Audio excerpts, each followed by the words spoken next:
I built us a castle with dreams so tall. You were my queen, my everything, my all. But under the chandelier's glittering light, you took all we had, left me alone in the night. In the silence of the empty rooms, I found the strength to rebuild and resume. From the ashes I rise, a new dawn in my eyes. The man I've become, you won't recognize. I've outgrown the shadows, I'm touching the skies. You can't have my tomorrow, can't rewind the ties. Echoes of your steps, they still haunt my halls. But I've painted over cracks, sealed the crumbling walls. What died in the fire was fear and your lies. Born from the embers, a phoenix now flies. You see me thriving, now you're knocking at my door.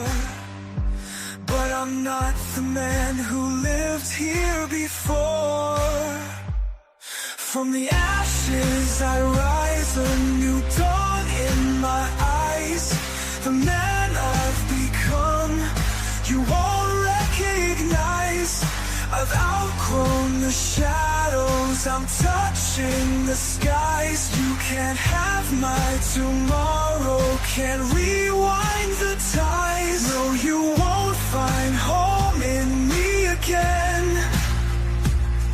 I've locked the past, threw away the pen. You're a chapter closed, a lesson learned. In the fire of betrayal, freedom was earned.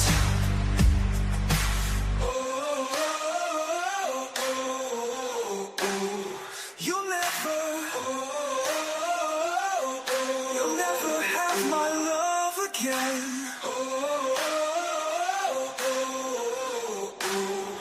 It's over. It's the end. From the ashes I rise, a new dawn in my eyes. The man I've become, you won't recognize. I'm reborn in the light, where my future lies. This heart beats for me, not for your tries.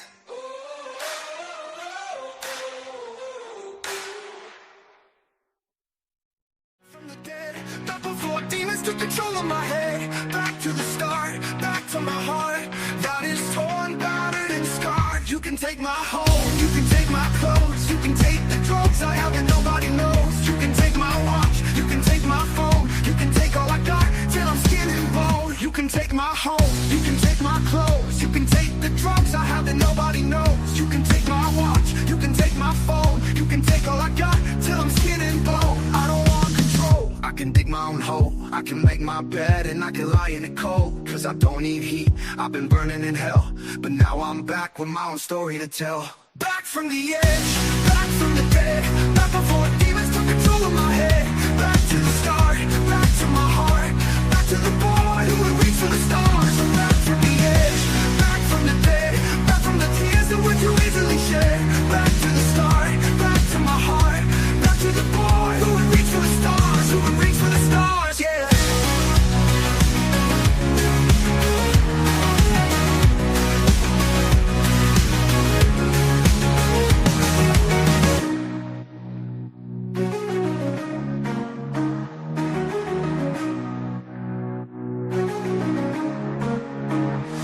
From the edge, back from the dead, back before demons took control of my head. Back to the start, back to my heart, back to the boy who would reach for the stars. I'm back from the edge, back from the dead, back from the tears that were too easily shed. Back to the start, back to my heart, back to the boy who would reach for the stars, who would reach for the stars, yeah. Yeah, oh, reach for the stars, yeah.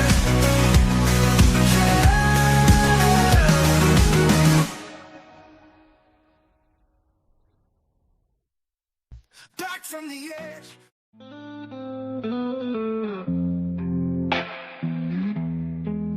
One me, one you, became one flesh in the eyes of God. You know, you lived, but I died by your knife. You committed homicide, my love. Tell me so I can know. Did you find what you want when you left to go back home? Or was my life always gonna have to be the sacrifice? Tell me what you're waiting for. Finished it, stab me once more with a gentle kiss. My life slips as I breathe no more. What have I never knew before that? You were always keeping score. I thought you were on my side during the war, but you were just close enough to stop my heart for sure. You left for space. Still remember the tears as they run down my face. Your absence made me sick. Since you left, I've been fading quick. So do you brag to all your friends about how they're able to kill a man without laying a single hand with one last look? Do it quick, don't mistake mercy for love.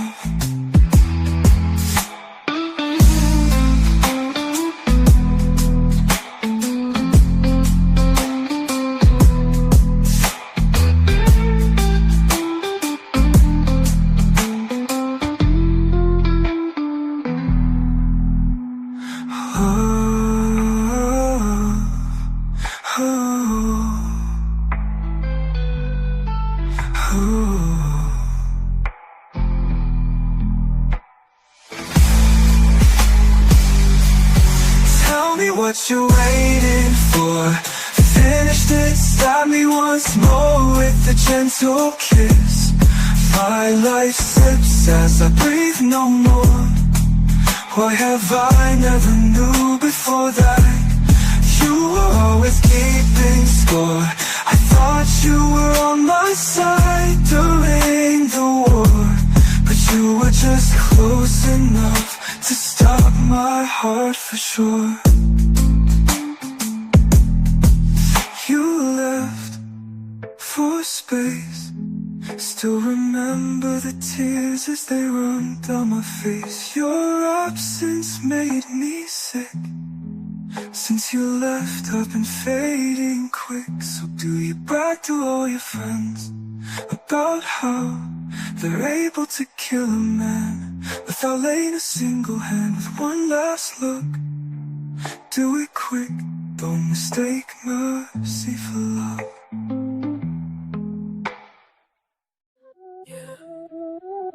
Noches de placer, Stranger skin, I can feel her. she wants everything, every inch. Saw her dancing slow under the red moonlight. Lips like danger, hips tight like vice. Says she don't want love, just a taste of sin. Wants me buried deep where the fire begins. Her hands on my chest, nails digging through. She said make me forget, remember you. Backseat stars above, skin soaked in sweat. She whispered I'm not done with you yet. Quiero sentirte dentro sin parar.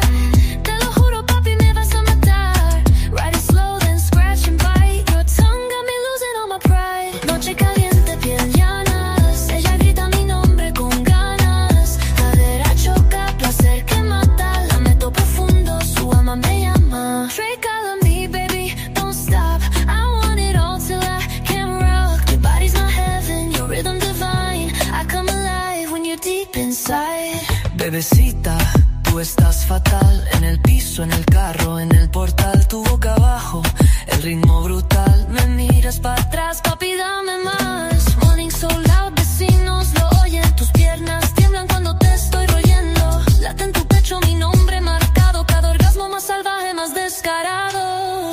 She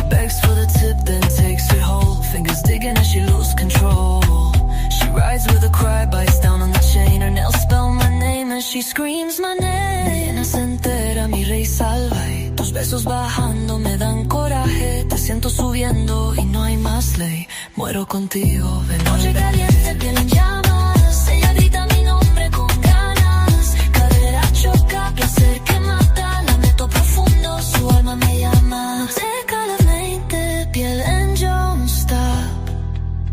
You gave me heaven, then gave me more. Our bodies speak what words can't say. Just one night, but I'll crave you always. You'll taste me for days. My scent on your thighs. And every summer night, you'll remember this fire.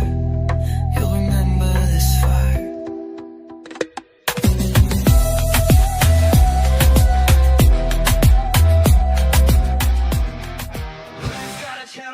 Hitting the charts, 10,000 subs, it's just the start. From moonlit prayers to neon night bars, Glenn dives deep where the wild things are. Have you ever even used one of these sex toys? No. They are getting better and better and better. Like they have like a special like cleaning solution for it. You wash it with normal soap, then it can deteriorate. Yeah. So, you don't want to like it to malfunction or short out on you and like you nut in her and like all of a sudden she starts screaming out, me too, me too, me too. Right now, I was really wondering where's the closest Starbucks because I could use some coffee. And then titties. Starbucks and titties. Like they should have a Starbucks titty shop. Like just like the mermaid was topless originally, that's how these fucked up. Who owns Starbucks? You know what chore play makes sex turned into? See, sex is supposed to be something you desire to do. Sex is supposed to be something that you want to just bang the fuck out of your wife, and your wife just wants to bang the fuck out of you. It's a desire. When you do chore play, you are taking something that's supposed to be a desire and you turn it into a transaction, okay? Now, let me ask you this, like if you had to have pay for sex, would you pay your wife for it? Or would you go get the supermodel? I'm just saying, if you're gonna go get a prostitute, you might as well make sure she's fine as hell. Why should a guy get with a girl that has been ran through by miles? That pussy has a lot of miles on that pussy. Guys don't treat porn stars any better. You're in the service industry. You're just serving up puss. They'll smash it. They'll go. They don't care about you as a person. You're just a cum dumpster. Yeah, like that's fucked up. Where do you get that from? What are you trying to imply here, Huds? Hey, I'm just saying, if you fly across the country to hang out with another girl and you film videos like that, What? there might be a little bit more to it.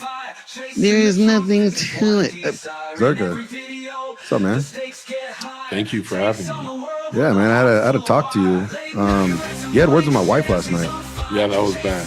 Yeah, what the fuck's up with that, bro? I mean, she started it. She started it. Yeah, she started. Ask her, bro. Rewind the podcast. She started attacking me because I guess she didn't like that I do a lot of blow with the Bible. But you do blow. No, I do not. What's a bigger beef than that? The beef between us. Beef between us. We got to do a freestyle battle right now. You want to battle me? Yes, sir. And you expect me to fatal to judge? I would love for him to judge. You gotta be serious. You trying to step to me. Dude, I put you 6 feet deep. No relief. I won't stop until my goal is reached. Who I be? I just to do it from the SIC. I got a clean soul, bitch, and just let me be.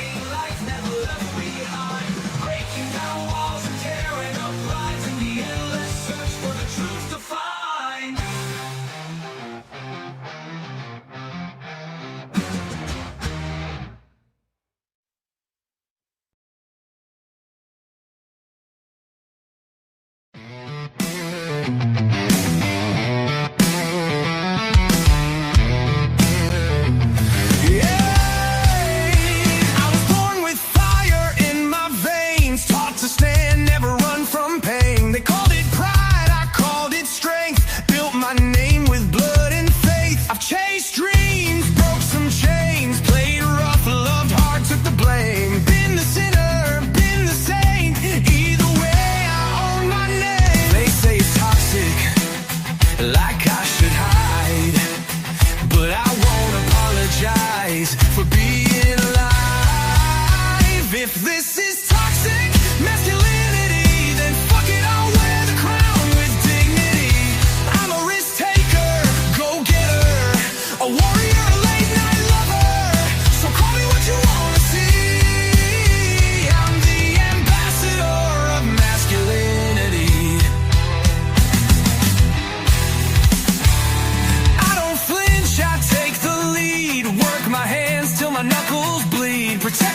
die on my feet. I've been broken, I've been bruised, still I rise, no excuse. This fire ain't for faint of heart. It's who I am, it's how I start. They say it's too much, too bold, too loud, but I'm not here to please the crowd. If this is toxic masculinity, then fuck it, I'll wear the crown with dignity. I'm a risk taker, go-getter, a warrior, a late-night lover. So call me what you wanna see. I'm the ambassador of masculinity. I'm not your villain, I'm not your curse. Yo, I'm the reason steel bends going and on, wheels turn. how you living? How you living? How's everybody doing tonight? Let's see who's all here. What up, Tiggy Tack? Ms. DJ Electra's in the house. Vengeful Truther. Shelby, how you doing, homie? AJ's in the building. Of course. Let's get it.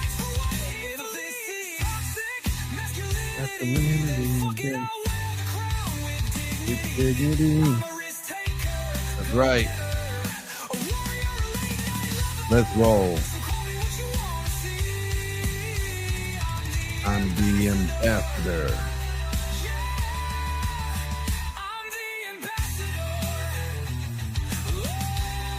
You know, there's a story. There's actually a story to this song. It's kind of funny. I guess I'll get into that before we get into the topic tonight of passion. So I have a friend named Laurent. Now, Laurent is the Tokyo emperor. He runs things in Tokyo. Like, he is like, this guy is a genius, multi-millionaire. And he's part of our network. And one day, because we were talking, this is when like the toxic masculinity thing was like big and everybody was like, you know, hooting and hollering about that. And I'm like, and they're labeling masculinity just toxic. And I'm like, well, then you know what? Fuck it. Then call me I'm the ruler of toxic masculinity then. And then he started calling me the ambassador of toxic masculinity. And I just kind of just ran with it. So Laurent inspired that song when I wrote it. Because, you know, they were saying basically everything that was masculine was toxic. So, well, fuck it. Then I'll just embrace it and just be what they call toxic.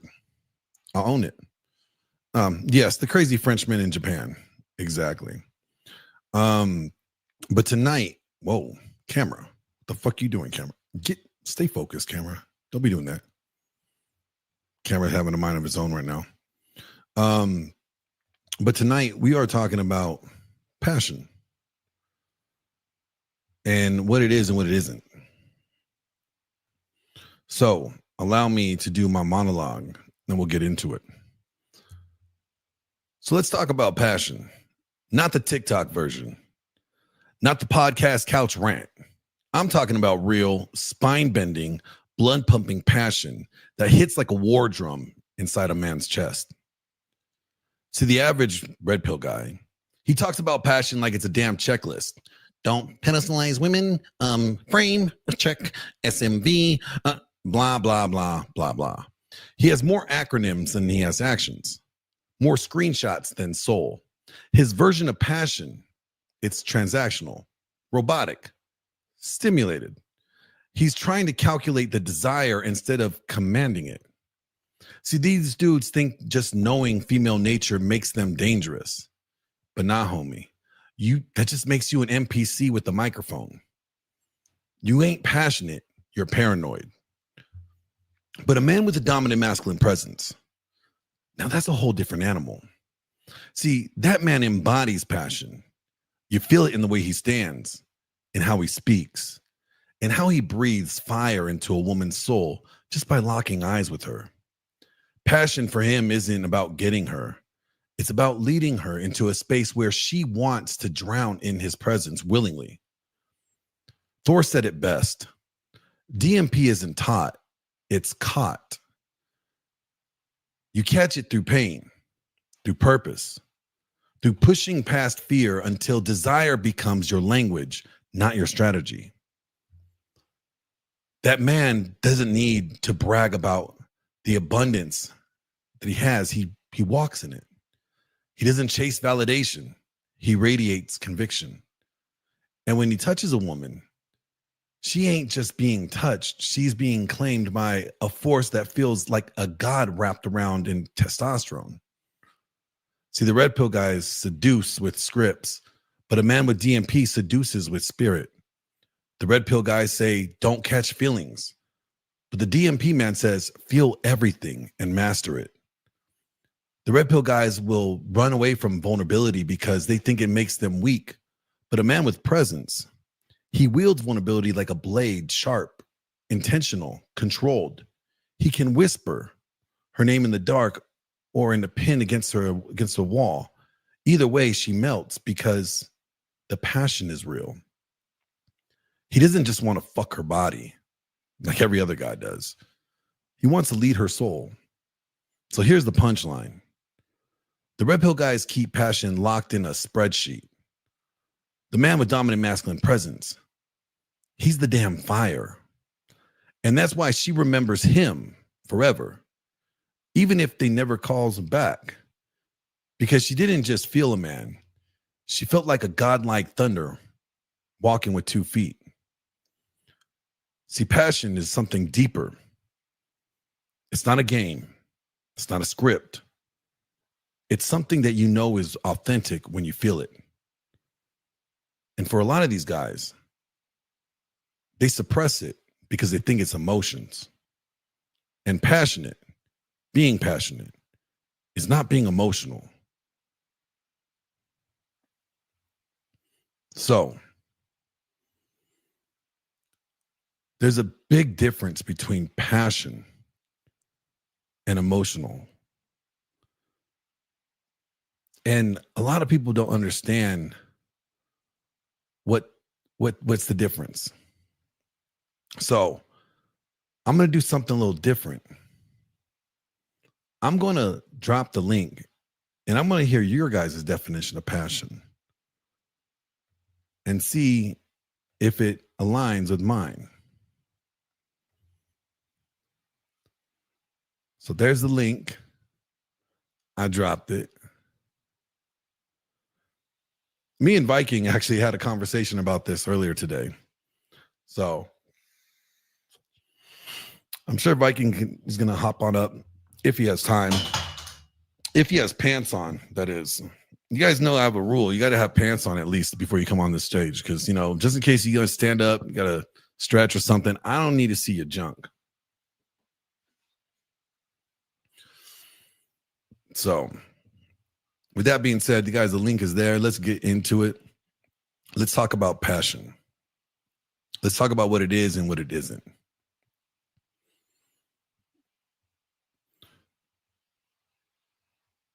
And I'm going to get my notes open at the same time because I have notes for this. Pubic hair, probably pink too. Whoa, pause. That's a little much there. A little much. See, I told you he had to put pants on.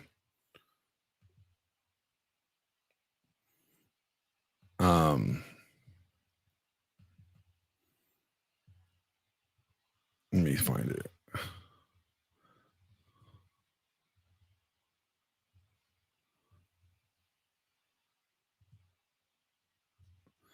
Here we go.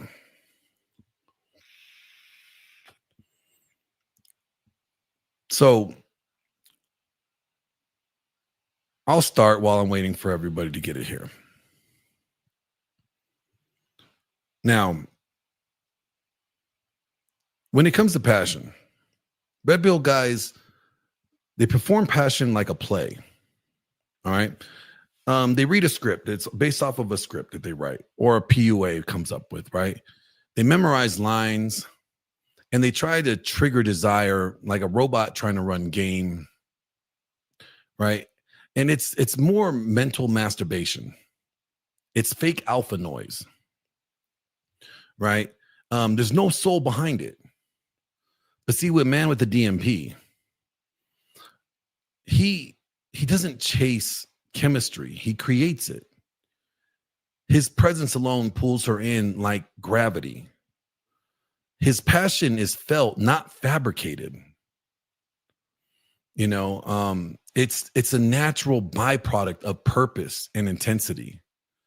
So anything from, and I don't want people to think about just passion in the sense of romantic passion or intimacy, right? I want you to think about things that you're passionate about.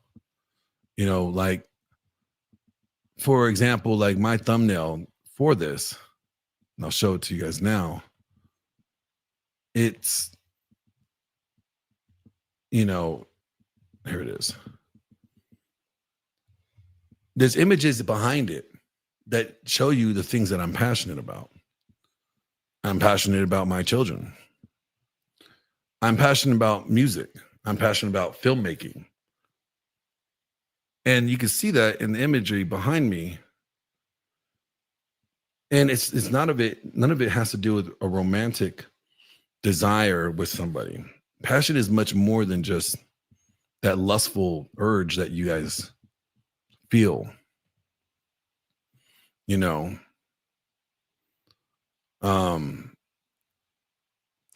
So hola, Toxic. I see you, my friend. How you doing? Hope you're doing well. See, a lot of red pill guys, they think avoiding emotion makes them powerful. He confuses numbness for strength. Don't catch feelings, bro. Translation, he's scared. He's passionate. He's passionless because he's purposeless. Only react to women, never lead them. Doesn't really work really well for me. But a man with DMP, he masters emotions, channels it like a weapon. He feels deeply, but he controls it. His passion is precise, like fire through a laser scope. He doesn't drown in emotion, but he makes her want to drown in him. Red pill guys get off on not caring. You know, they'll brag about spinning plates, staying detached, because deep down he knows he's not the best option. If you're bragging about it so much. His passion is performative and weak. No wonder she forgets his name after she leaves. But a man with DMP leaves an imprint on her soul.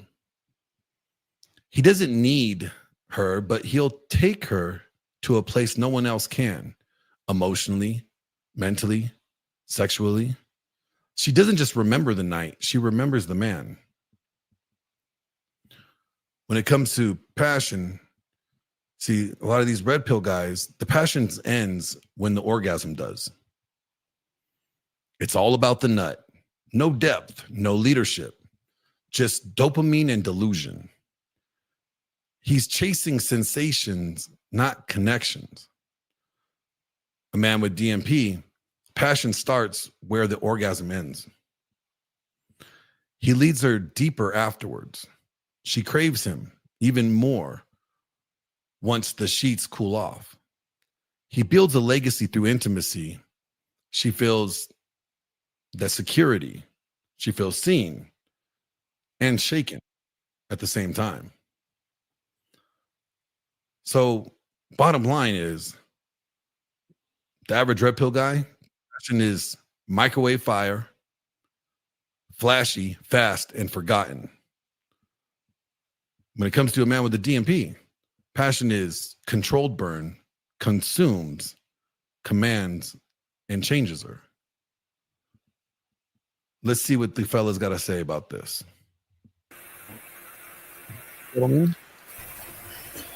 Hey there, Glenn. What's happening, brother? Doing good. How you doing? Been good. It's been a while since I got to chat with you. I think I hit you up in private, and you were like, "Let's plan something," but we just never got around to it yet. But yeah, it's been kind of crazy over here in my neck of the woods. Taking care of Thor and everything. I have not. Have not had the freedom and the time as I once did. I came across some really interesting stuff. I actually first came across lie detection through vocal stress tones back in the early 2000s when they tried to create a piece of software that did it. But back then they didn't have machine learning. So I'm actually working on inventing some really interesting lie detection software using machine learning. And that whole scenario I wanted to put forward sometime in a show is, what is society going to be like when we have foolproof lie detectors as an app on our phone? That would be hilarious. It wouldn't. It would be the day of reconciliation for a lot of people, not just for men, but women too, right? Oh yeah. Yeah. But when it comes to passion, I want to talk about passion because that's what we're talking about. Passion. How would you define passion and distinguish the difference between passion and emotionalism? Passion is, to me, it's loving something that's not in a manner. How do you say it? Not an actual person, not in, loving something as much as you would love a person, but it's not a person. For example, surfing or something you have a real deep compassion for. In some cases, it can be both, because you can have a deep compassion for really getting your hands, elbows deep in the situations where there's third world hunger. And that can be a compassion mixed with your passion. Yeah. I mean, you can be passionate about helping others. Yeah. Right? You could be passionate about changing the world, leaving the world better than you found it. Yep. You could be passionate about being a good father. I'm really passionate about being against this hyper sexualization of the youths, and I don't know what to do because I'm one person, tiny channel. You're doing it though. I mean, trying. 15 grand isn't the biggest channel, but you've gotten around and you've gotten your face noticed, and you've spoke wisdom. So I kind of admire that in a way that I'm way too volatile, and I throw too many temper tantrums to pull off the shit you pull off. Unless I've missed some Glenn Lawrence temper tantrums, have I? I don't think I've ever been a Glenn Lawrence temper tantrum on stream. Wow. I don't. I mean, I can't recall. Maybe there has been, but I don't think there has been. Wouldn't have been on your own stream, but perhaps if you ever went on Myron's show, I'm sure there might have been a little bit, because sometimes his show tends to get so many people riling each other up. It's interesting that you talked about like the children stuff. Yeah. Oh yeah, no, yes, AJ knows. Like, hey, I do throw temper tantrums, but they're in private conversations. Oh, okay. AJ, those are in private. Thank you for keeping me honest, AJ. Thank you for keeping me honest. That's what your chat's for. Passion is distinctly different, but you mentioned Myron. So me and Myron, Red, I believe Pearl, a couple other people are going to be doing a Twitter space this Saturday morning, 8 a.m. Pacific time till about noon. And it's about this show on Netflix called Bad Influences. Oh, wow. And it's about this mom, this LA mom, the documentary. And she encourages her 15-year-old daughter at the time to sell panties on some weird app. I've never heard of it. I forgot the name of it. two adults. Wow. The fuck? And they get away with it because they're not showing nudity. Get away with it And- through the law, but not the bad guys. Yeah. So, and I guess they just announced that, like, I don't know. You have to watch the Netflix series on. It's called Bad Influences. There's like Okay. 3 episodes. And we're gonna be watching about that. I'm gonna be cool. watching it, and we're gonna be going through it and talking about, like, you know, the problem that this brings. Nice. And it's crazy is because it happens to be all single moms that are doing this in this documentary, Yeah. at least. So it could just be cherry picked, and it makes that one entity look worse, as you're just considering that. Or it could be something that's common between Very common. this group of people, because they also highlight, like, you know, the pageant girls too, like the girls that are going in like the pageant stuff, and Yeah. they kind of get pushed into getting on social media and selling sex to a degree, and then next thing basically they're showing like this pipeline from, you know, pageantry to kid influencer to OnlyFans pipeline. For me, that kind of just reinforces the idea why we have the standard rule of, like, you got to be 18. Because the thing is that this goes back to one of the red pills is that we always talk about, is that women just naturally will, even if they're not being sexualized by a man, they'll actually be offended if they're not being sexualized by men. I just saw one of those X posts where this girl is bitching about how all the guys in the gym are ignoring her, and that makes her feel like she's being dehumanized and that it's inhumane. It's just like, because they're minding their own business, and all these women have been out here like catching guys looking at them and posting all over the place, and now guys once again are going like, hey, hands off, like, hey, we're just not gonna even try, we're just done. They're being pragmatic. They're just like, Viking- "Hey, we're just gonna be here to work out." Even worse than that is some of those women you mentioned already got caught, you know, saying the opposite, right? Already got That's the caught thing. doing exactly what causes them not to get caught, talked to, which is the irony, huh? Well, see, that's the thing. It goes back to women have a double standard for guys that they want to be interested in them, and then guys that they don't want to be interested. Yeah. And they don't always want to acknowledge that. That's one of those uncomfortable truths, you know. But going back to like the topic, you know, passion. For me, passion is simply a renewable motivation based on principles. Yeah. So because I have very strong principles about things that are anchored in reality rather than my own desire for reality, I understand what I would like in life, but that motivates me to bend those rules. You know, like when I want to get truth across, I can't force anybody to accept truth. All I can do is present it as clearly, succinctly, and articulately as I possibly can. And that's not easy. And I'm told over and over again, people compliment, like, oh, you're smart. Oh, you're articulate. I'm like, okay, I'm trying. Thank you. He's like me, he can't read. Yeah. I got a little bit of dyslexia. No. I actually got a little bit of the dyslexia. It's really weird too, because I don't have as much problem with computer text as I do with actual book text. It's very bizarre for me, but there it is. You know, Arthadaya comes in with the chat, says, she's defining passion as, and she uses the dictionary, a very powerful feeling or intense emotion that compels action. It can also denote a long-term interest or commitment that a person pursues throughout life, regardless of obstacles. Like you said before, I'm very passionate about helping others. And it's not always just because of altruism. It's because I enjoy problem solving. And I also understand that when I have my own problems, that other people aren't going to want to help me solve my problems necessarily unless I've helped them solve their problems. And that's where and that's self-interest comes in. transactional. Like a lot of people get mad at that. No, that's actually a good thing. You want to, like we talked about previously, you want to incentivize the people around you to do good. You know, you can't just expect people to do good for goodness sake all the time. You need to give them valid motivations and reasons to continue to do good. And that's why I take the golden rule. I do unto others as I would have them do unto me.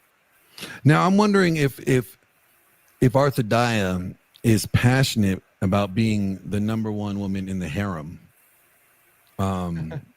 You know, like, so did she use that definition to define her passion for holding the status that she does in the harem? Now, Arthadiah, you got some explaining to do. I'm waiting for the answer, dear.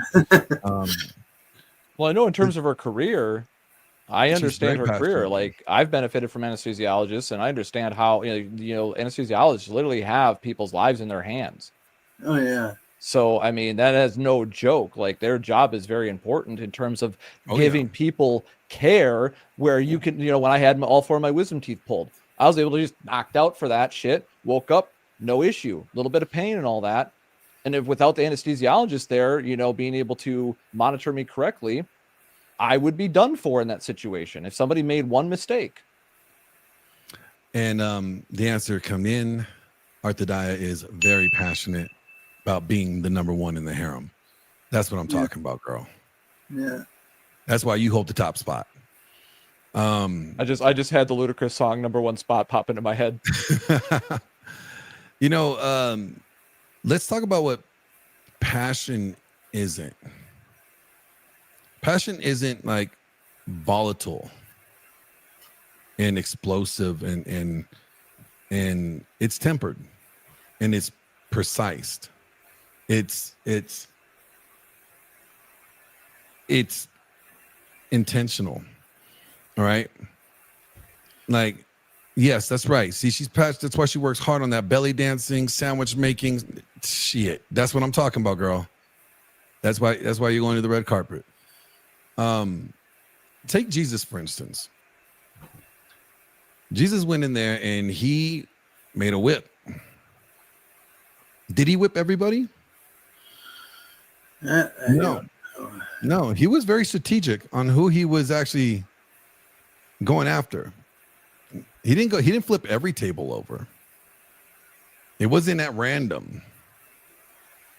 It was at the ones that were defiling the temple. Right? So you could see that his emotions were tempered. It's controlled. He let have it who needed it. Yeah. He was passionate about those people defiling the temple. Those are people making it about money rather than helping others. Yeah, it really was an interesting moment in the history, wasn't it? And people are like, Jesus was being emotional. No, he was being very passionate. Or strategic too. And the strategic comes through the passion. He wasn't. Yeah. When you're emotional, think about this. When you're emotional, it's like you are out of control, indiscriminately, just letting everybody have this emotion. Just everybody just getting it.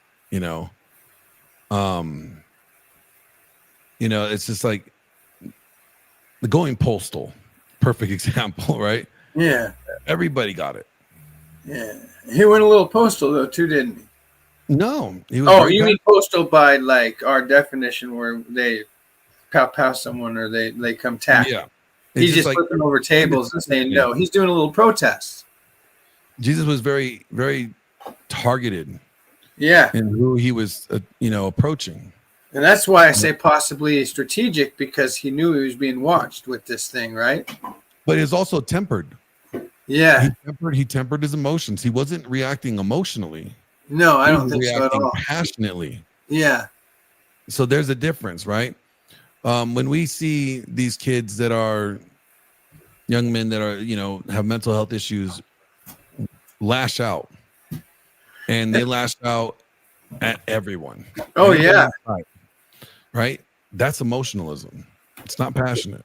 But real quick, he was being compassionate because if somebody were to purchase one of these things, thinking could purchasing the perfect lamb be such a violation that it then makes your ritual for forgiveness using that lamb fall on deaf ears? Maybe he's being compassionate for the people getting suckered into buying, thinking, because in a sense they're indirectly buying their forgiveness, right? Or they thought they were. They thought they were. So he is being compassionate for the people who were being fooled and passionate for his cause. Yeah? Yes. Oh, yeah. So it's both. He was being compassionate and passionate. Now, let me answer this question coming in from Lawrence. Comes in with a $5 super chat.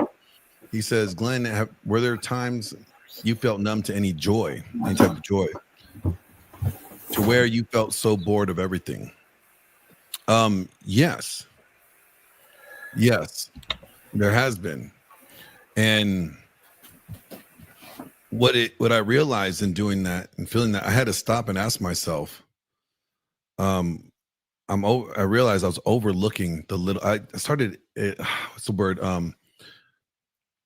Not appreciating the little things. Lost sight of gratitude. Yeah, I've been there. And that's why I wasn't able to appreciate joy. You know, it's like, you know, I'm very lucky to have like pretty much zero debt. You know, I may not have all the luxuries of the world, but I don't owe a lot of money to anybody. I think I just have my car payment right now. That's it. And even that's almost paid off. And I just got that back in August or something like that. You know, so it's like, I like, man, like, oh, I don't have all these things. I can't go, I don't do whatever. But I'm like, I'm content. I'm happy because, you know what? A lot of people are in debt, thousands and thousands and thousands of dollars in debt. I don't have the struggle. I don't have that weight, that pressure on my neck. I have a motorcycle, beautiful motorcycle. You know, like I'm still alive. I could have died last October. I should have been dead last October, you know, with the pulmonary embolism. Oh, you had a pulmonary embolism last summer? Well, in October. October, I missed that, bro. I'm sorry. Yeah. And I'm back at the gym and I'm training and I'm getting ready again, like for another show, hopefully at the end of the year. Like, you know, like the joy of being able to do these things, the little things, is what helps me. Being humble has allowed to help me understand. I have so much to be joyful about. You're saying this gave you a wake up? A lot of it did, yeah. Yeah. It's like these little things, just a bunch of little these little things. Isn't that crazy how those wake it's up always calls? the little things. It's weird. always going to be the little things, you know, in life. And it's never going to be some grand, you know, experience or grand event. It's always these little things in life. And as I'm watching. And real quick, is this because we always put way too much time toward things that we blow out of proportion and make bigger than they are? So then when we learn a lesson, we realize that everything feels small. People forget what they've gotten, right? Yeah. So I always, because I've studied history, I understand that my life and the lifestyle, like even as, you know, non-extravagant as it is, I live like a fucking emperor of times past. Yeah. With in terms of my quality of life, you know, the fact that I have a family, it's just like I have many things that other people would covet. So that's why it's like, even as bad as my life can be, and times, you know, where, you know, financial situations, like I said, I don't need to covet other people. I know it's possible. And I know that other people would likely covet what I've gotten. And that's why I'm eternally grateful on a daily basis. I remind myself, I have health. I have happiness. And yeah, I have a pretty nice studio that I built. I've been covering Hold that. on 1 second, guys. One second. I have breaking news.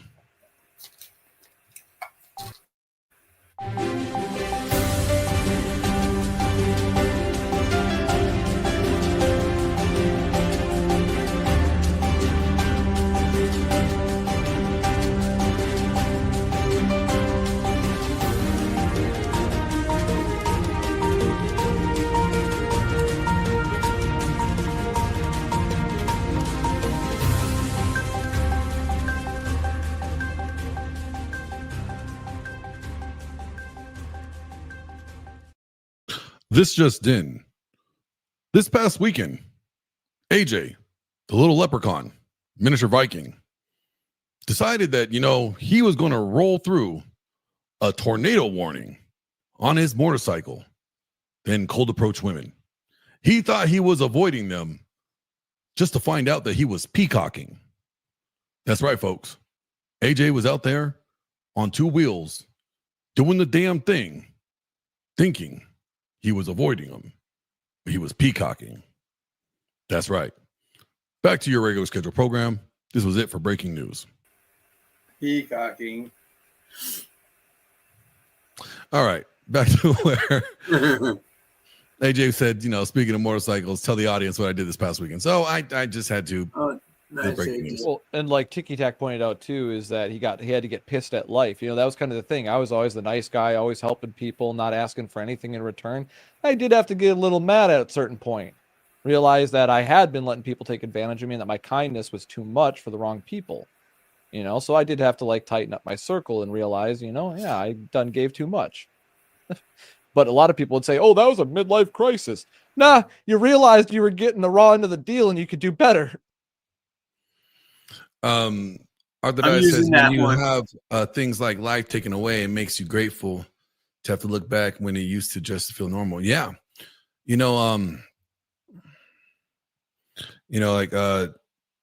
Nowadays, like Thor used to go to the gym with me. Like he used to work out with me.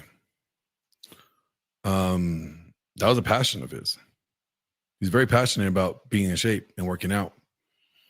Something that we shared. Now, he's unable to do that, but he's passionate about, making sure that I'm getting there, that I'm still chasing the goals. Like his passion is altered. It went from, and your passions can change as your capability can changes, as life changes. We'd sit there and we talk about, my training program or what I'm working on and what muscle, like today I did legs. And when I came back to the house, we were talking about like the exercises that I did and the time under tension and, the just everything. And he's passionate about talking about it because that's what excites him. He finds passion in the most littlest things these days, things that we probably overlook. And a man doesn't reject feeling passionate. He embodies it. He encourages it. But he doesn't let it get to the point where it's emotional, where it controls him, where it's chaos and it's not tempered, it's not contained. Blind passion is destructive. Yeah. And I think that's where people misunderstand. Being stoic, you could be stoic and passionate at the same time. A lot of these guys think that like, oh, you got to be just completely stoic, no emotion, feel nothing, and that's what you ought to be. You could be stoic and also passionate. Where they confuse it is that they feel that if you express the things that you're passionate about, it means that you are emotional. And it just kind of goes to show that people don't really understand if there is emotional intelligence, whatever, if that's going to be a term that we're going to run with and use. A lot of these so-called stoic men are not really stoic, and they don't understand emotional intelligence as they think they do. They think by not feeling emotion, that makes them, intelligent. No, that just means you're suppressing things, and eventually it will bottle up. I've done that. And real quick, if I could throw this in, I'll be quick. A lot of my travels, I don't know if you've seen some of my videos. I traveled the world running actually from grief, because when I was younger, I saw a tsunami coming because as I got in my 27s, nobody died except my grandfather when I was 7. And right around my 30s, everyone started dropping like flies, and I had so much grief, I didn't know how to take it. So I went to Australia and I ran for 10 years traveling the world. And now that I'm not traveling anymore, it tends to come back on me sometimes, you know, the grief that I delayed unexpectedly too. Exactly what you said is 100%, you know, fact in my life, at least. It's true. Sorry, I'm messaging somebody. And when you get a second, I'd like to ask you, what do you think? Do you think it could have been better? Because at the time, it felt to me unsurvivable if I didn't, you know, make a desperate, you know, big, you know, big adventure. But at the same time, do you think that it would have been better to you know, get a counselor and handle the grief and then do some travel? No. You know, I'm not going to sit here and armchair quarterback what your life decisions were. Yeah. You eventually got to where you needed to be. Yeah. You know, it may have taken you longer to but you know, my buddy Bjorn always tells me you are right where you need to be. Yeah, I see that. In every point in life, he's like, I am right where I'm supposed to be. Yeah. So you probably needed to do what you needed to do, what you did, in order to get you to a place where you could receive the coaching or counseling that you got later. True. And there was another thing that I did in my travels because of who my grandmother was to me. I helped out a lot of third world people that were hardworking. I'm not talking people that sucker you into stuff, but people that I just watch, get to know over time. And then, you know, sometimes admittedly put myself in a position where I didn't know if I could make it back home because I give away too much. But I always found a way. For some reason at that time I had ultimate faith in, I don't know, some power bigger than me, and it always got me home. So yeah, you know, it's funny because I used to hate all of my hardships, everything. Yeah. Because I've been through plenty. I've been through enough more than many people. I always looked at them as them setting me back. I was like, if I never would have went through that, then I would be somewhere here. Yeah. But I realize I embrace all of my hardships now. Every struggle. It was the fire that helped refine me to be the man that I am today. And guess what? I'm still going to go through some refining because I'm not done yet. Yeah. Never done. With Christianity and or sometimes esoteric Christianity, they say that we need to be pushing out gratitude and not what I often push out.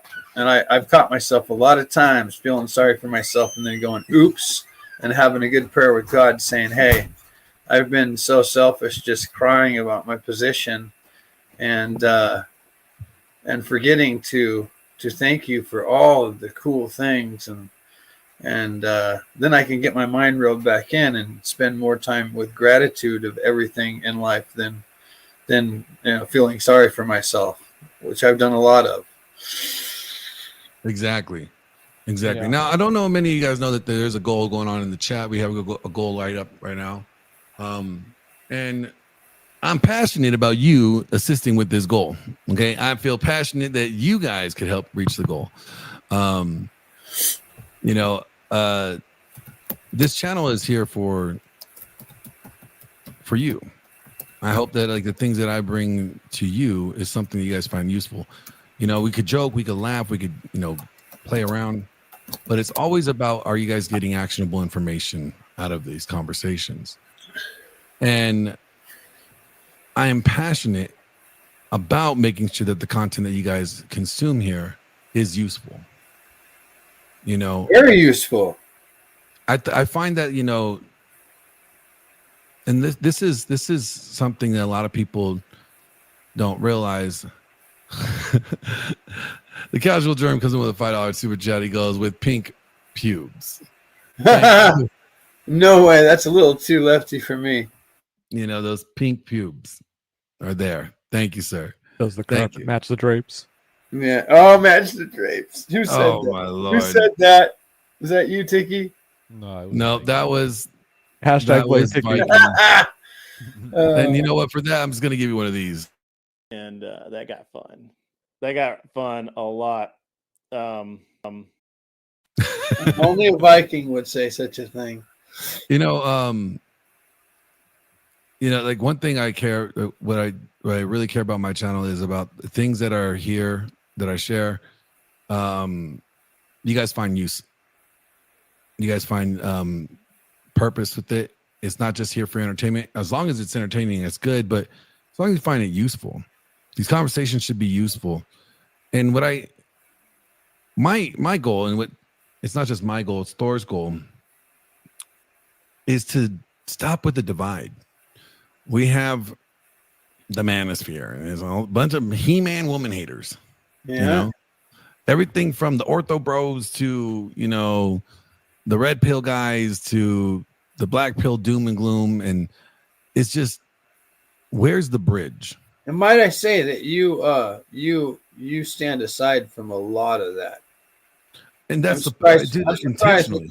I'm surprised at you that you even used a red brick background, because of you're not afraid to be associated with the red pill.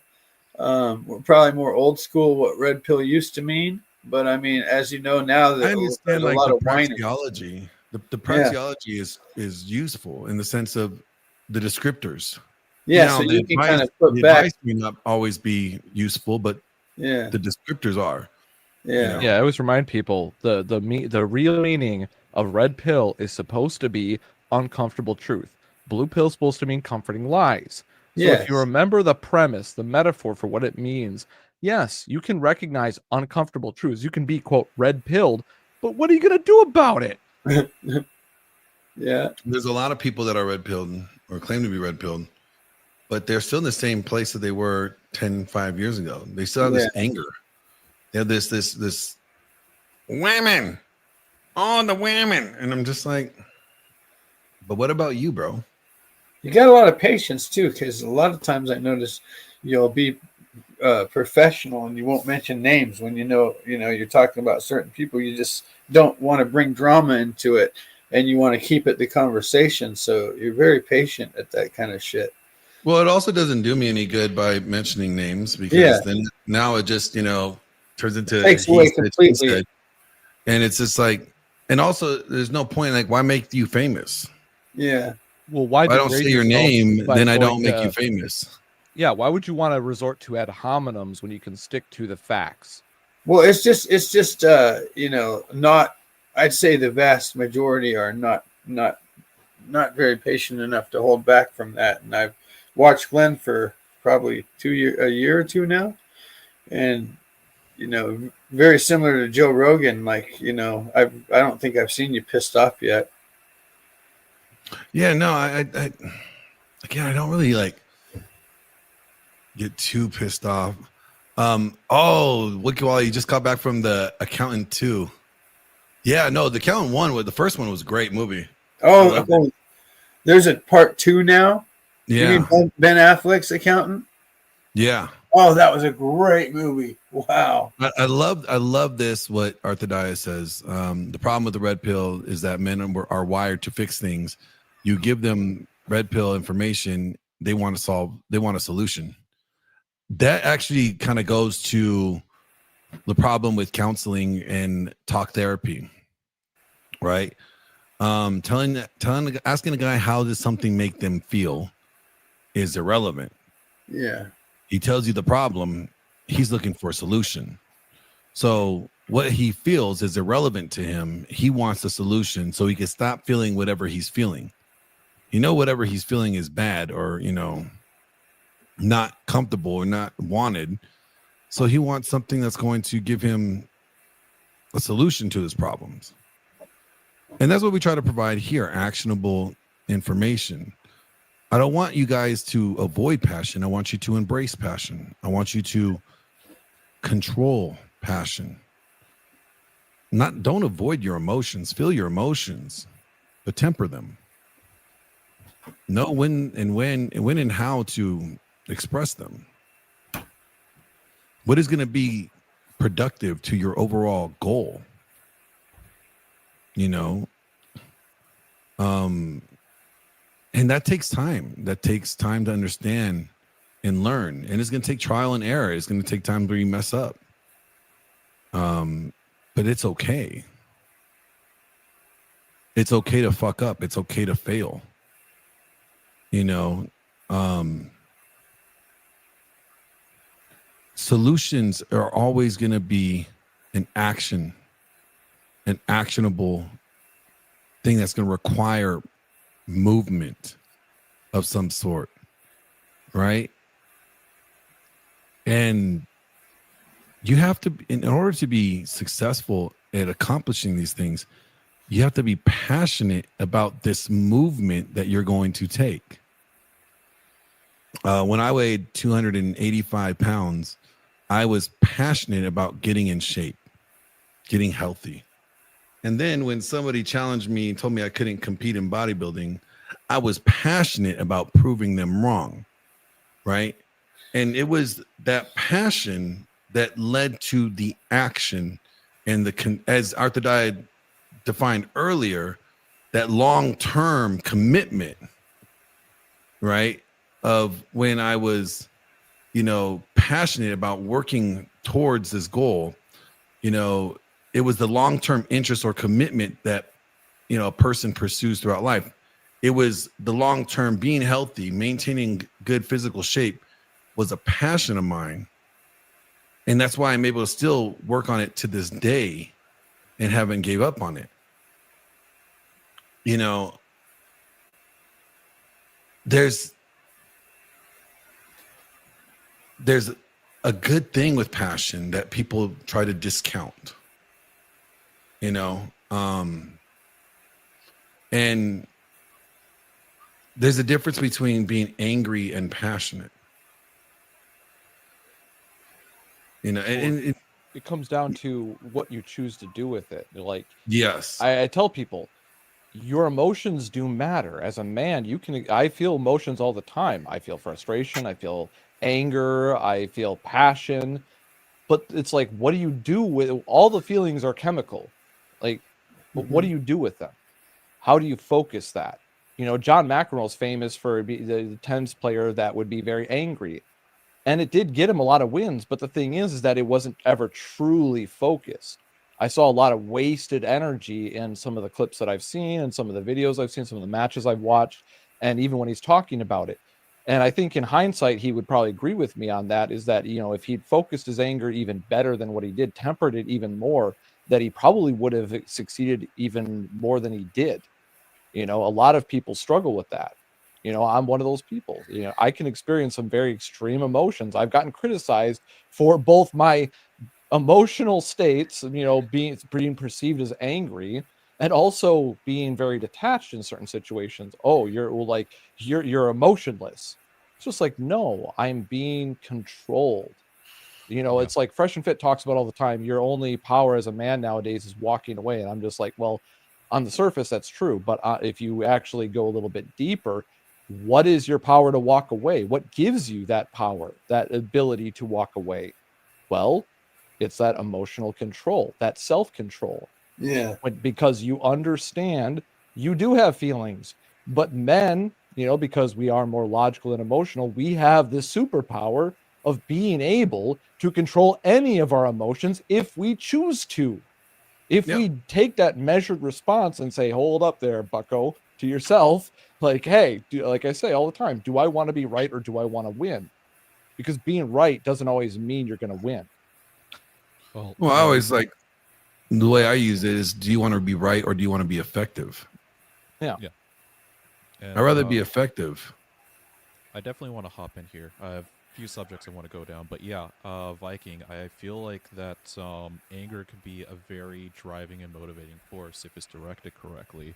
And I think in this new modern society, hey, Tiki Tech, can you up your volume a little bit? Very possible. Sorry, I didn't mean to interrupt you. How's this? That's much better. Nice. Yeah. So Yeah, anger can be a very driving force. And I feel like in modernity, we've taught a lot of young boys growing up to be adults that they're not allowed to be angry. And I think that's what has stifled a lot of motivation and a lot of passion. Because even in the passion in itself, you could have what's called a like fake passion, where you have these thoughts in your head of like what you want to do in life, the things you really enjoy and stuff, but you're never going to do anything about it. And the only time you'll actually do something about it is when you start getting angry about your situation that's nothing is happening.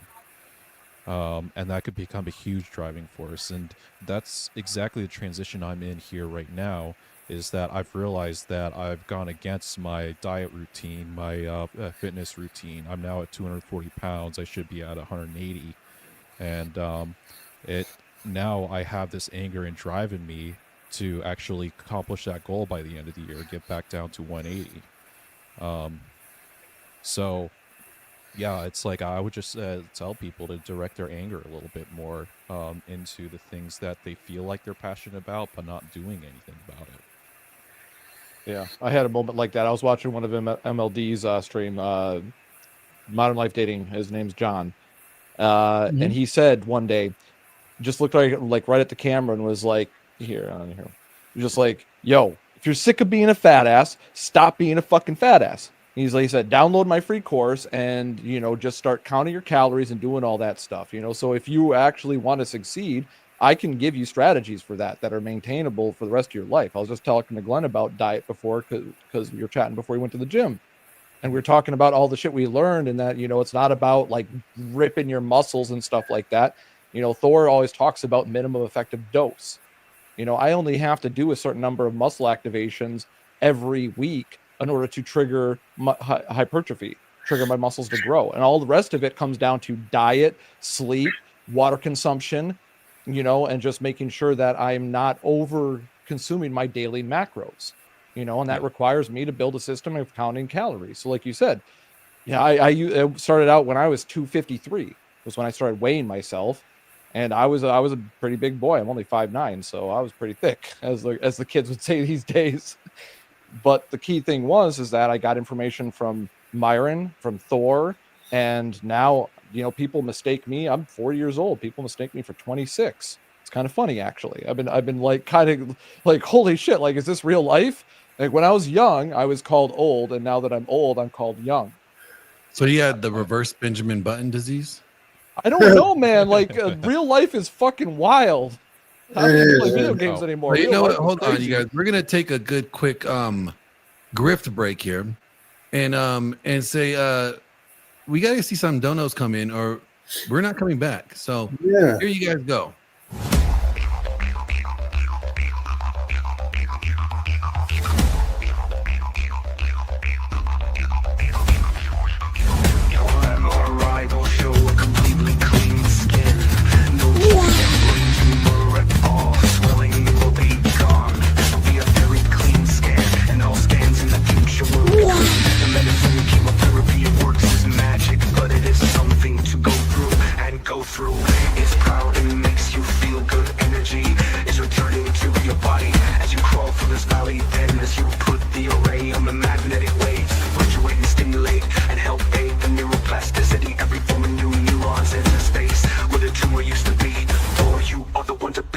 And you have to stay the course, crawl through the valley of death, swinging your hammer with mighty lightning blows. This is how I am Thor, God amongst men, a force of nature, a survivor of brain cancer. My story is one of power, resilience and triumph. I rise stronger each day, unbreakable, unshakable, and filled with boundless motivation. My energy is limitless, creativity unstoppable, and my spirit indomitable. Every battle I face, I conquer with divine strength. Cancer is no exception, it was a challenge. I overcame it, turning with more power than ever before.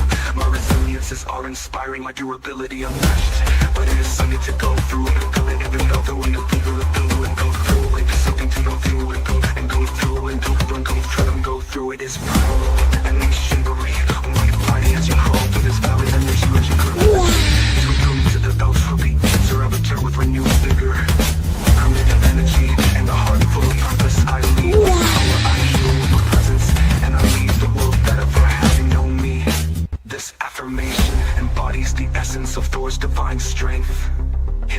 This is the Good Wife's Guide to help you, young wives, be a great wife for your husband.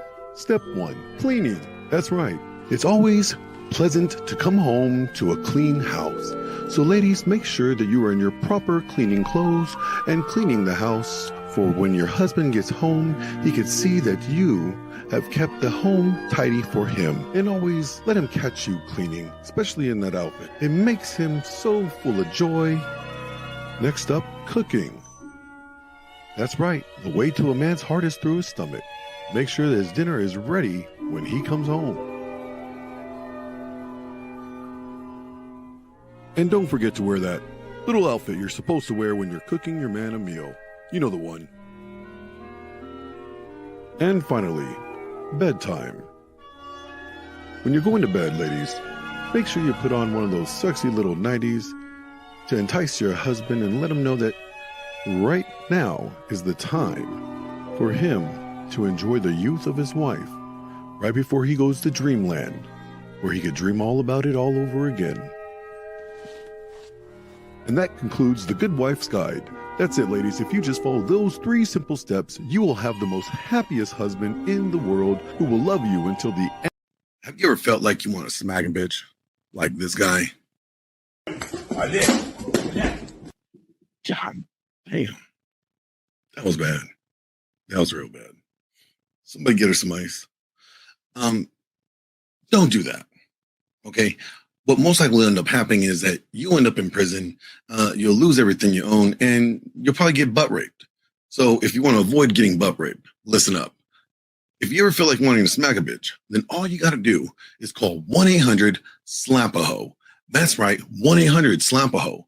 And sweet auntie and Chrono will go over there and smack that bitch for you. No more worried about legal fees, no more worrying about getting arrested, no more worrying about anything. The bitch gets slapped, you get satisfied, and they get paid. So do yourself a favor and call 1-800-SLAP-A-HOE. Call them right now. I know bitches I want them to slap right now. 1-800-SLAP-A-HOE. Thank you, Tiki Tack, for the $10 super chat. He goes, y'all are bad at this. Send in the super chats, freeloaders. Thank you. Thank you. Oh, it's been fun. It's awesome. You know, we were talking about macros and other great stuff. Yeah. I'd love to talk about this subject. Just because, so during COVID, I found under the dark net a forum where a lot of bodybuilders the dark net. It sounds like so evil. Yeah, well, they were juicing, so it was obviously there was illicit things going on, but it was actually a great. Oh, I juice all the time. We talk about it right here in the light net. Yeah, and these guys, there was like qualified nurses, nutritionists, professional bodybuilders in here, and they were all just like sharing their strategies of how they count their macros, the exercises they do. So I ended up developing like my own plan out of like an Excel sheet of a bunch of different meals, all counted out in their macros, weekly guides of exercises. And I was able to accomplish, I was at 250, and I got myself all the way down to 160 by maintaining a 14-pound reduction every month. And I was still maintaining my muscle mass while cutting my fat down to like a 10% body fat.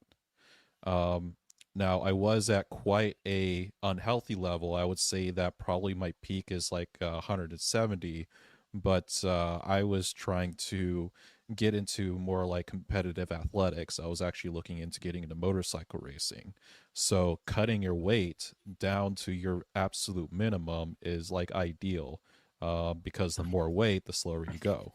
Yeah. But yeah, it's like if we ever want to like dive into this topic deeper, I'm always down for it.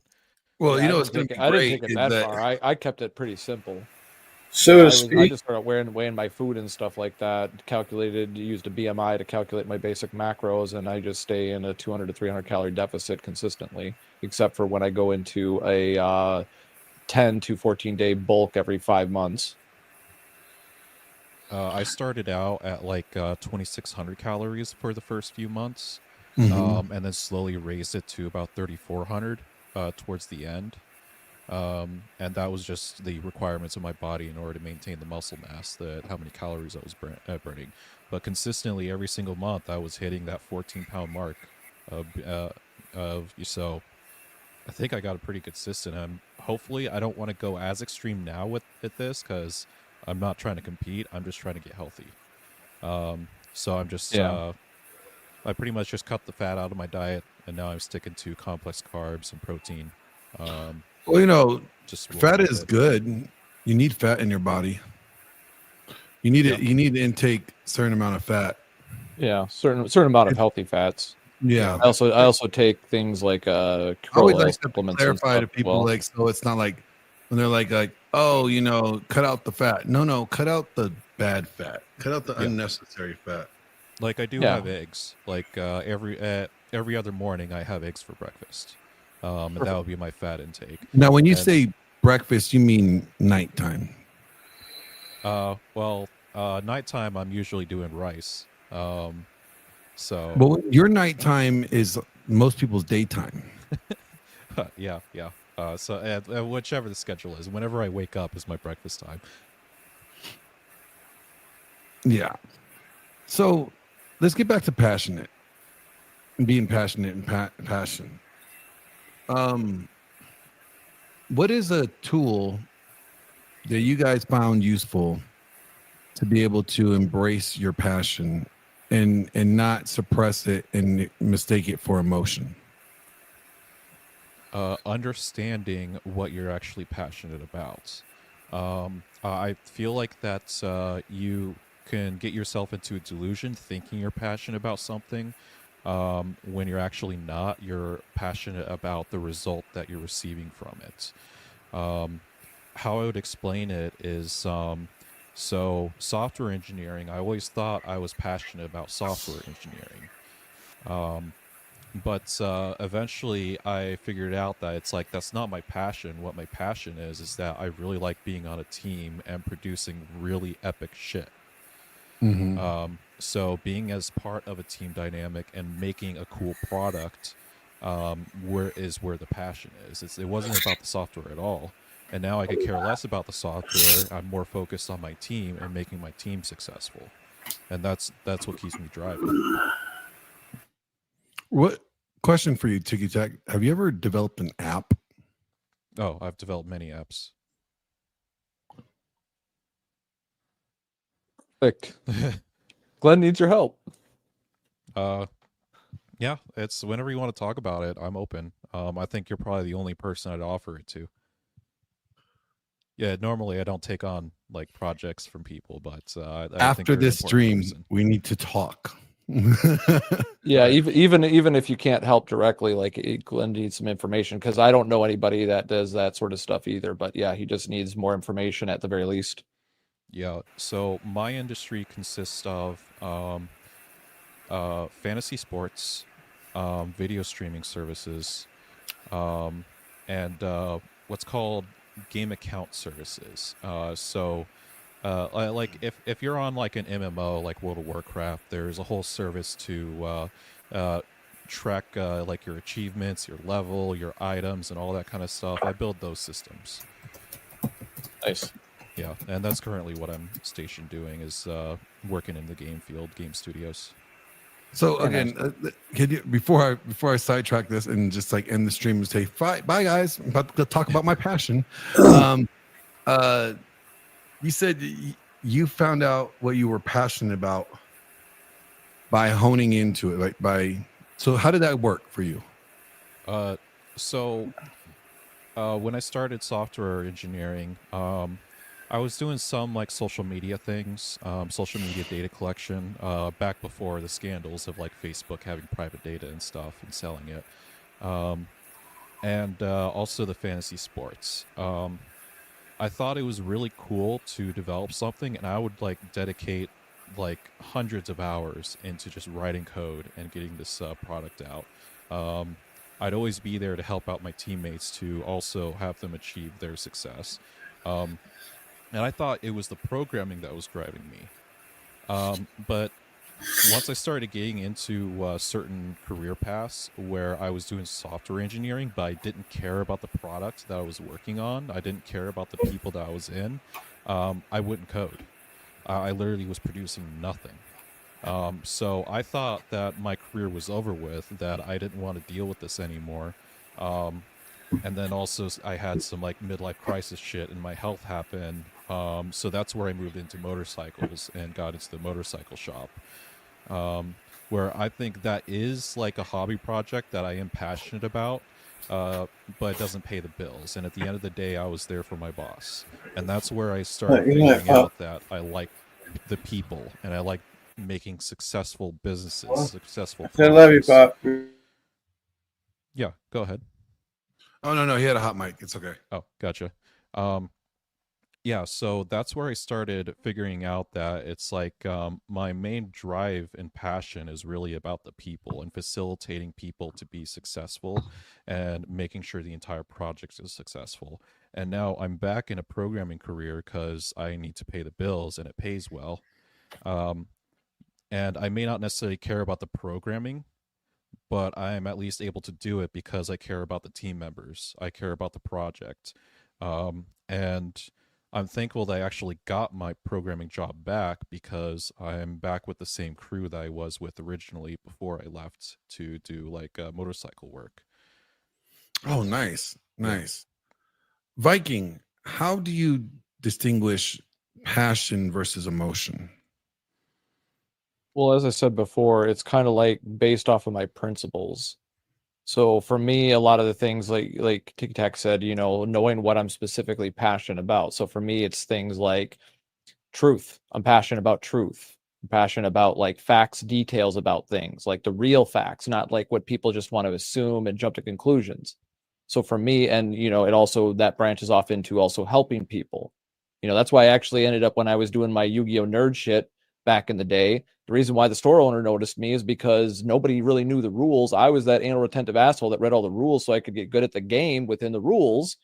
And other kids were like having to ask me like, oh, well, it's like this, because the show had certain rules that were not what the card game rules were. So a lot of kids were confused and I was just helping kids and I wasn't lying to them. I told them the truth. This is how this plays. If you do this, you'll beat me. I would actually teach other kids how to beat me because I wanted to win on merit, not on technicalities. And this gave, that passion for that truth and those details made the store owner notice me like, hey, this guy actually like he's there wasn't any official judges yet. And he trusted me to be like an official judge and had me start running the tournaments and stuff like that. So I ended up retiring from whooping kids' asses in single elimination to just all of a sudden I'm getting just as many cards, free packs from running tournaments because that passion for truth. And just as an example of knowing what I really was into at the time, for that time, I didn't really know. I thought it was Yu-Gi-Oh! I was passionate about, right? But it was really just those details and also being able to teach the kids how to really enjoy the game. Because once you actually know the rules, then you can actually come up with real strategies. Some of them can be different, unique, and you can really play the game and have a lot of fun. If you're sitting there fighting over like, no, it's supposed to be that way. No, that's the way it is. And you're fighting over the rules rather than playing the game, then you're not really having a good time. So using that as kind of like a micro example, for me, that's what it comes down to. It's just like, I have to compartmentalize what do I really get those strong feelings from when I'm talking about stuff like this. Like this is something that's been a new passion for me, is speaking about technical details about things. Because I've been, annoyed by people sitting there saying, oh, we don't have these answers. Oh, you can't possibly understand female nature. Just like bull fucking shit. Like we got humans have pooled their knowledge together and we figured this out. And so that's why it's so ridiculous why we talk about how it's annoying that guys sit there and just want to talk about the problems. It's like, well, we have solutions. And if more men enacted on those actual solutions and took that step from just talking about what they're passionate about to actually doing what they're passionate about, being that change they want to see in the world, that's where you're actually channeling that passion into something, because it could be something wasted. Like he said before, you could be passionate about something and just talk about it all the time. There's plenty of people that love to talk about what they're passionate about. You know, if you want to get somebody talking, just ask them what they like, what they're passionate about. Like me, I'll be going off for hours. Well, Viking and I think Glenn and a number of people that Glenn brings on his channel often do offer a lot of solution, and I see that a lot more than other red pill channels. I used to be a red pill nut as far as following channels, but I backed off of it because there was a lot of fakery. But you know, I noticed I like this panel because you know, you guys get real with shit a lot, and I was just agreeing with Viking. I mean, you guys offer me books that I hadn't heard for before. You know, you guys, and I wrote them down somewhere. It was oh, there's a new book coming out. A number too. of books thrown my way. There's a new book of Thor's that I'm actually getting ready to release here in the coming weeks, and it's called The Warrior Ethos, and it's written by Thor and Wraith Dean Tor. It's a really good book. I'm actually, I'll share the cover because I designed the cover. Nice. It's pretty cool. Let me see if we find it here. Yeah, Glenn was having me, like, he was asking me how to spell stuff for the cover too, so we had to kind of figure out how to spell. Here we go. Here's the cover. You know, wow, that's nice. I created the cover for it. It's gonna be fun. It's a good book. It is a good book. Name these guys. One's Knights Templar. One's a modern soldier. So we have a Viking. We have an English knight. We have a musketeer, and we have a seal. Wow. And it's the warrior ethos. And through all the history of warriors, they all have like a very, very similar traits that separates them from being, you know, just the average person. Major patriotism, is that one? Well, I'm not going to reveal anything from the book. I get you. I can't reveal any of that. But the call to action you see in the back, you know, as you see right here, it talks about, you know, if you're ready to embody the warrior mindset, act today. Begin with small, concrete steps. Whether it's starting a daily meditation practice or setting a new training goal, action creates momentum. And as you could, you know, see on, so it's a very challenging book. It is call you out if you really want to step up and embody that warrior ethos. Can you drop the name in the chat so I can copy that? Yeah. Thank you.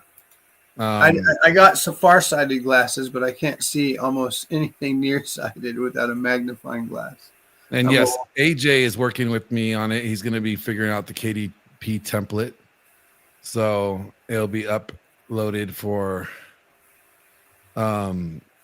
those ready. It's right here. If you, I got you. Yeah, the warrior ethos. Awesome. And it's under the dominant masculine presence or the essential skills of a masculine presence series. Sorry, I need more coffee tonight. But Toxic. Yeah. How did you were able to distinguish between your emotions and what you're passionate about?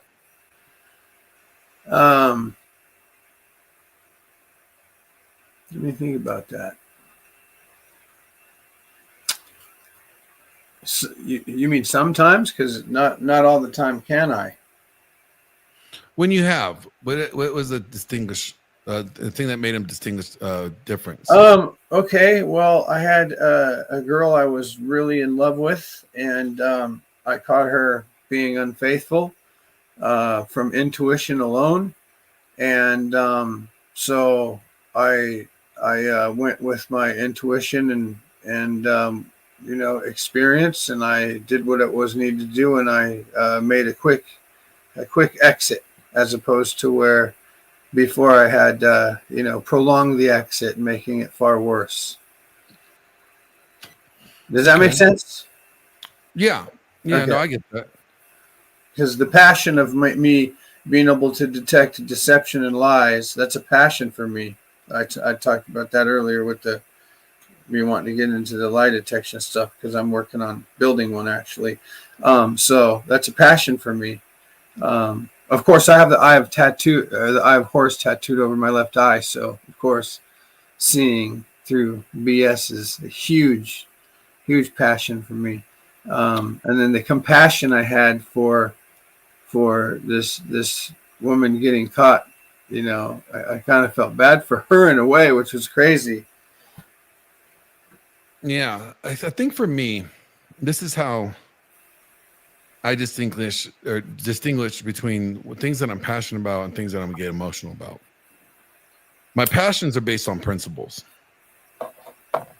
and principles are universal.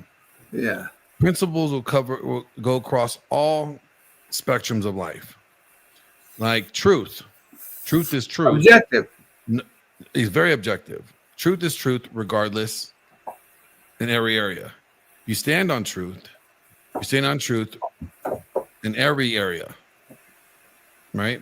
It's a principle. Yep. It's a cornerstone. It's foundational. So the things that I'm passionate about are foundational to me. Things that I'm not passionate about are things that they're not foundational. So if I am passionate about something, like I'm passionate about entertainment, I'm passionate about music, passionate about telling stories and lyrics, and it comes from within. It's just something that I am very, passionate about. You'll catch me doing it with a camera on me, without a camera on me, in a private phone call or in a group chat, whatever. I saw some of your freelances. I was surprised, dude. Yeah, like I do, like I'm very passionate about things. I'm passionate about helping men. Why? Because I know what it takes to change the world, and it changes. You help women too, though. Well, see, here's the thing: if in helping men, I'm helping women. You are, because a good woman is a byproduct of good men. Yeah. Because if you encourage men to be good, knowing that women follow men, women will be good. Yeah. In essence, like they will feel the reason to change is because the men around them want them to change, and since the men are changing, women will follow suit. Yeah. So an example I'd like to ask you, because this has happened to me a few times, you find out you're dating a lady who's like, a little too far to the left, but you guys have kind of have a thing for each other.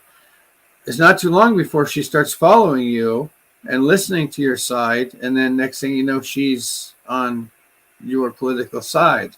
I've had that happen almost every time I was in a real relationship with a chick. Is that a similar experience you have sometimes? Oh yeah, women. If you imprint on a woman, they will mirror you.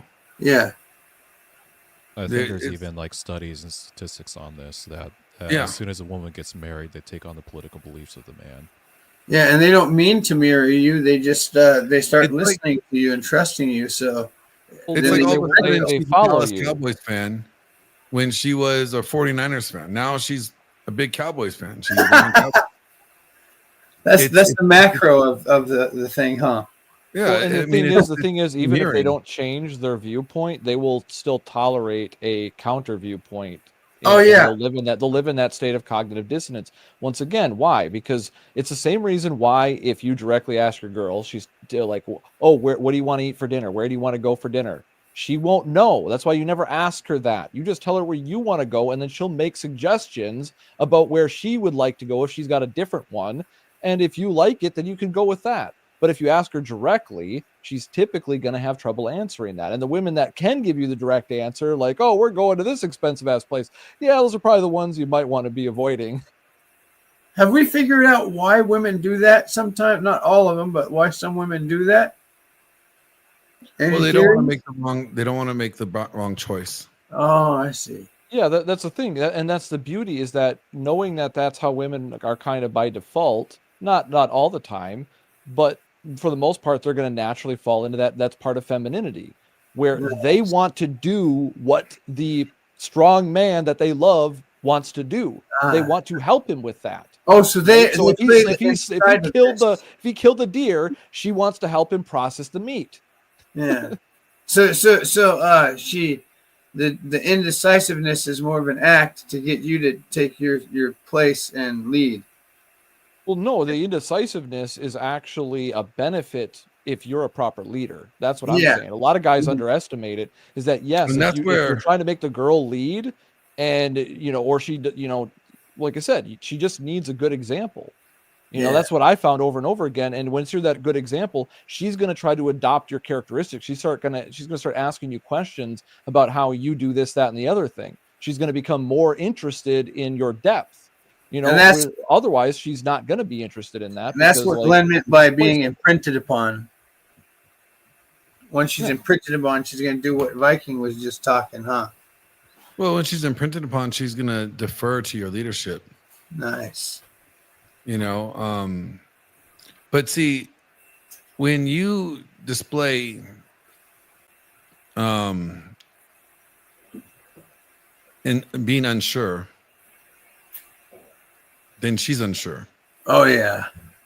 And then she works. Now you remove that level of security that she has in you. Yeah, then the next thing comes instability and insecurity. Mm-hmm.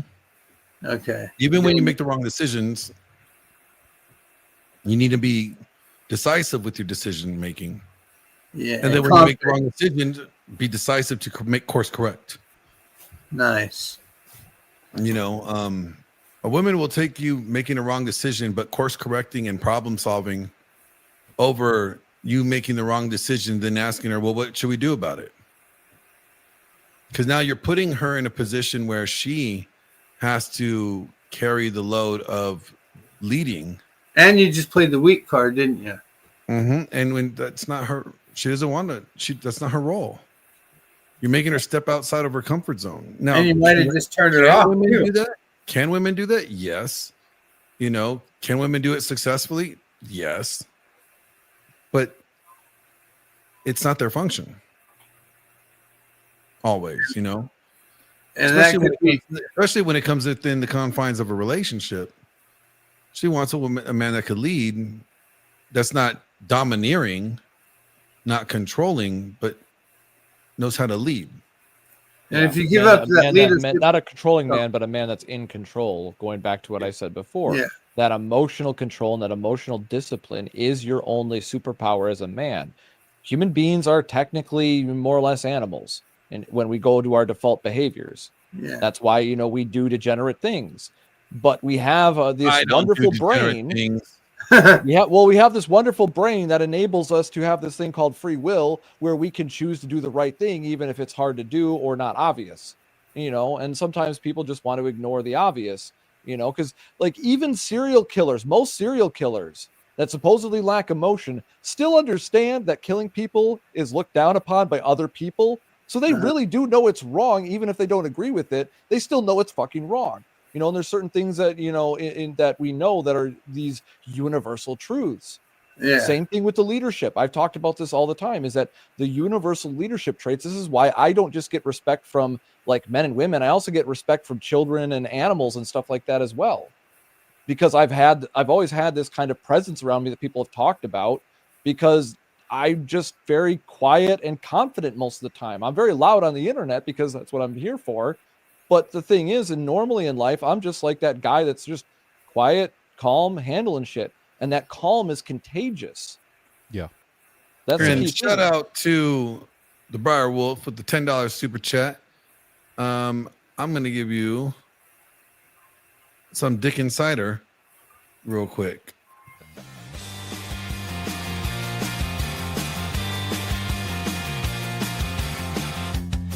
It's a magical place, face kissed by the sun. Dick Insider flows freely, a conquest to be won.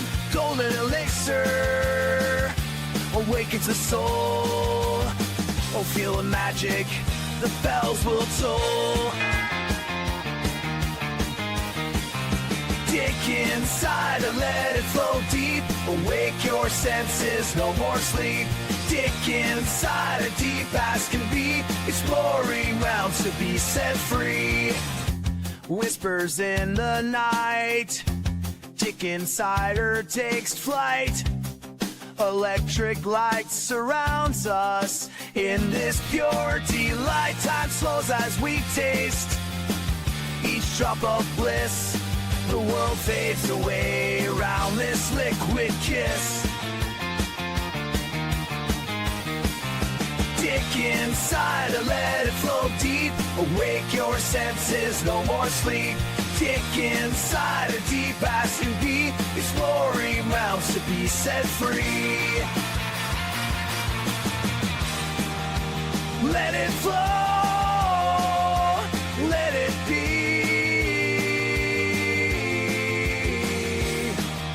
Savor every thrust and drop. In the dark, we feel the dick won't stop. Dick Insider, let it flow deep. Awake your senses, no more sleep. Dick Insider, deep as can be. Exploring realms to be set free. With every tactical soap purchase, get a free crate of Dick Insider.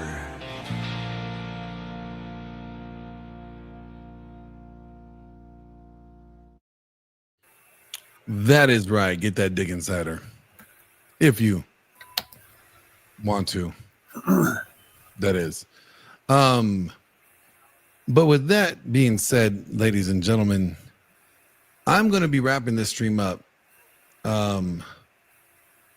Because I got some other work to do. It's going to be a long night. So you guys remember that, and I'll say this one more time about passion and compassion, or passion and emotion. You know, when it comes down to it, you know, a guy with a dominant masculine presence, he doesn't chase chemistry, he creates it. When it comes to relationships, his presence alone pulls a woman in like gravity because he's authentic. It's not fabricated. His passion is felt. It's not generic. It's not a cookie cutter. It is something you cannot avoid or deny. It's truly there. It's the essence of it. It's embedded in him. It's who he is. Embrace that kind of passion. Find that passion in you. And hone it and embrace it. Don't be scared of it. Don't suppress it. Embrace it. Know how to use it. You know, and just watch what that does for you in life. Watch what you're able to do with that level of passion and knowing how to direct that passion and use that as motivation and as a momentum to propel you forward in life. Whether that's in your relationships, whether it's in your careers, whether that's in your hobbies, hone that passion and direct it, point it in the direction that you want to go. That's where I'm going with my guitars right now. That's what I want to hear. Yep. So with that being said, I'm going to leave you guys with something that I've been passionate about. A friend of mine, he introduced me to Jennifer Lopez a couple weeks ago. Wow. And in Vegas, and they wanted a song. They're getting ready to do a song together, and they told me to see if I could come up with a concept. And as a songwriter that I'm passionate about writing songs, I enjoy writing music. I'm going to show you a little bit of my passion. Oh, nice. And here you go. On our way out. Sweet. Thanks, Glenn. Not just the places. can feel her. She wants everything, every inch. Saw her dancing slow under the red moonlight. Lips like danger, hips tight like vice. Says she don't want love, just a taste of sin. Wants me buried deep where the fire begins. Her hands on my chest, nails digging through. She said, make me forget, I remember you. Backseat stars above, skin soaked in sweat. She whispered, I'm not done with you yet. Quiero sentirte dentro sin parar.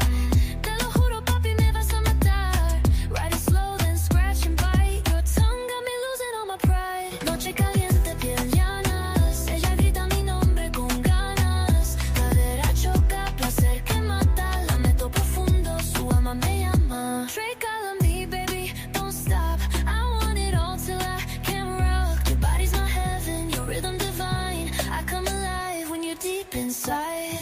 Bebecita, tú estás fatal. En el piso, en el carro, en el portal. Tu boca abajo, el ritmo brutal. Me miras para atrás, papi, dame más. Morning so loud, vecinos lo oyen. Tus piernas tiemblan cuando te estoy royendo. Late en tu pecho mi nombre marcado. Cada orgasmo más salvaje, más descarado.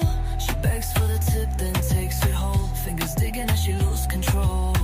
She rides with a cry, bites down on the chain. Her nails spell my name and she screams my name. Tienes entera mi rey salvaje. Tus besos bajando me dan coraje. Te siento subiendo y no hay más ley. Muero contigo, ven. Noche caliente.